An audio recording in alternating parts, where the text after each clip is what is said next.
Hi there, welcome to Snacks and Stacks. I like to talk about books, TV shows, and movies, and today is going to be the mid-year book tag.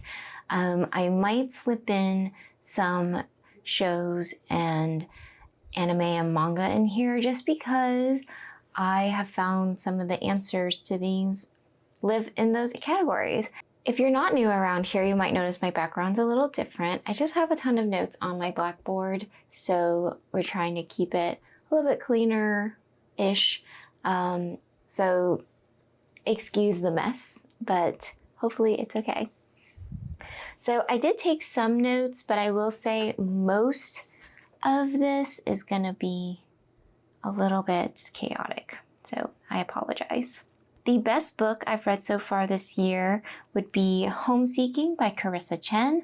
I do have a copy. Should I go get it? This is a book that kind of spans decades, and it was just written so well and beautifully. And honestly, even though there is something that happens in this that I normally dislike and turn away from, I felt myself so conflicted because of the characters that she built and just the relationships that she built. And I felt like this was nearly perfect, which I rarely ever say about a book. So Homeseeking by Carissa Chen, absolutely love it. I will say second place, because I only gave 2 books 5 stars so far this year, would be Fishbone Cinderella. This book hasn't quite come out yet. It might come out by the time I post this, but I read the arc and it's actually taking time in a similar time period as Homeseeking, which I found very interesting. But the book was more about like a multi-generational saga. It was about passing down generational trauma, and I just found it to be so fascinating. And I have to say that book opened up conversations for me and my mom, which I can't express just how important that is for me. Best sequel I've read so far this year, it would have to be The Words of Kings and Prophets by Shauna Lawless. I did read the whole trilogy this year, back to back to back. That's how much I really enjoyed the story, and I really loved the characters that she built. But I will say the second book was just so exciting. It was so magical, and I loved the elements that was built upon in the second book. The first book was good, but it felt more historical fiction, whereas the second book, we really got to see the historical fantasy elements and all of those parts. So I found that to be the best sequel. The third book, you have about a 10-year time jump, which I always have trouble with, and so I think that's why the second book is my favorite of the 3. A new release that I haven't read yet but want to. It's not a book that I own, but and honestly, it's not even within the realm of books that I normally read, but the hype has gotten to me, and that would be Yesteryear by Caro Claire Burke.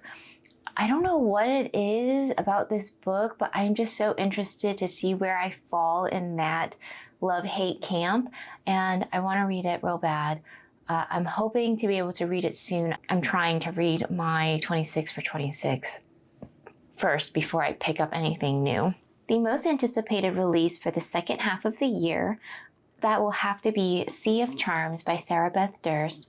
I'm so excited for it. I love that series so much, and The Enchanted Greenhouse was 5 stars for me. I read it. It was my very last book that I read last year, and it has been so hard to live up to for seriously, I've only had 2 5-star books this year, so I don't know what's going on, but The Enchanted Greenhouse definitely raised the bar, I think, for how much I loved that book and just the magical elements of it. So I very much am looking forward to Sea of Charms, especially because it comes out in a few weeks, and I live in a beach town, so it's gonna be perfect vibes. My biggest disappointment, that is gonna have to be The Elsewhere Express by Samantha Soto Yambo. I adored Water Moon. It was a little weird, but I adored it. I thought that even with the insta-love and the romance, I liked the writing, I liked the eerie vibes of it. It just really worked for me in a way that I found very cool. On the other hand, the Elsewhere Express, I thought would be similar. But it, so odd and so weird. And I listened to the whole thing, hoping that by the end of it, I would be rewarded. And I felt just more and more lost throughout the whole book. So the disappointment really might be just with myself, as maybe I'm not as good of a magical realism reader yet, but I found that book to be so confusing. I literally can't even, I didn't feel right counting it as a book that I've read as part of my reading goal, because I felt like I got very little from it, like nothing. The biggest surprise, a book that I expected to dislike or be meh about and ended up loving. It's a 4.5 star for me for Project Hail Mary by Andy Weir. Why I thought I wouldn't love it when everybody else loves it? One, because I don't normally like popular books very much. I'm like such a I love underhyped books type of girl. I don't know. I just don't normally agree with the general public. And two, my brother-in-law loves the book. We cross paths on some books, so I shouldn't say we don't, but I don't normally read what he loves. Like, we do both love Legends and Lattes, and we both enjoy some fantasy books together, but usually he and I veer, especially with sci-fi. He's just a big science person, and I'm not. And so when he was like, no, this is really good, this is approachable, I was like, you're like a million times smarter than me in science. I don't think it's approachable. But it was. There was a bit too much science, so that's where the little half star is off. But it was a great book, and I do agree that I agree with the general public for once. And the movie was fantastic as well. A favorite new author. Which author, debut or new to you? I don't want to be repetitive, so let's talk about a manga. I recently read this one, Home Office Romance. Her name is Kintetsu Yamada, and she also writes this manga called Sweat and Soap. And I read the volume 1, and aside from feeling like the first chapter was too rushed, which was explained because it was written as a standalone type of manga and then turned into a series, I really enjoy her way of writing and her drawing style, and I'm really intrigued by this story that she's built. I love how she's writing these adults that fall in love. It's not overly spicy, but there is some spice, and it just feels like adults falling in love. As of right now, I'm waiting on a Pango order for the rest of the Sweat and Soap series, because I was just that, like, I read the first book and I was like, I'm hooked, I'm into this. So that would have to be my new favorite author.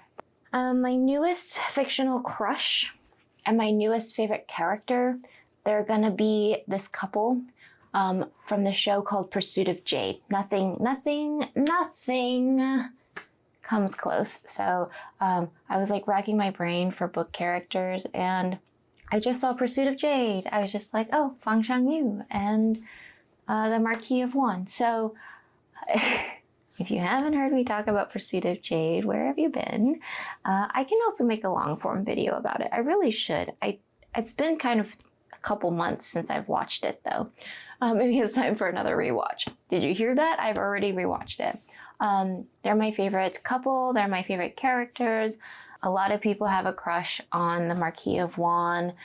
It's another one that has just blown up in popularity, and that I am apparently on that train. And I just love them so much. I think my crush is probably actually Fan Chang-yu. As you can see, I got bangs because the character and the main actress has bangs. I think I just want to be her. So I'm gonna go to the next question now because I feel like I've thoroughly embarrassed myself. A book that made you cry or made me emotional, I would have to say, okay. So I wrote down The Correspondent by Virginia Evans because I'm pretty sure I teared up during that book, although I can't quite remember. But, the most emotional I have felt, did I cry? Would have to be The Paper Menagerie and Other Stories by Ken Liu. I felt so many emotions throughout all those short stories. And although I do not think I cried, I felt a lot of things. I had to put the book down for a while because it was so heavy. I had to take a break. I felt confused in some books. I just felt such an array of emotions. I felt angry. I felt disgusted. Talk about a range of emotions to feel when reading a book. It would have to be The Paper Menagerie. A book that made me happy. You know what TV show made me really happy, just excited for? It would be something polar opposites. I have to find it. It's an anime. It's incredibly cute. It's about these middle school or high school kids and they fall in love and they are so loud and somewhat obnoxious sometimes, but they are just so lively and full of life. The most beautiful book cover or design that I've gotten this year, The Faraway Inn. The edges are gorgeous. I actually think the edges are prettier than the cover.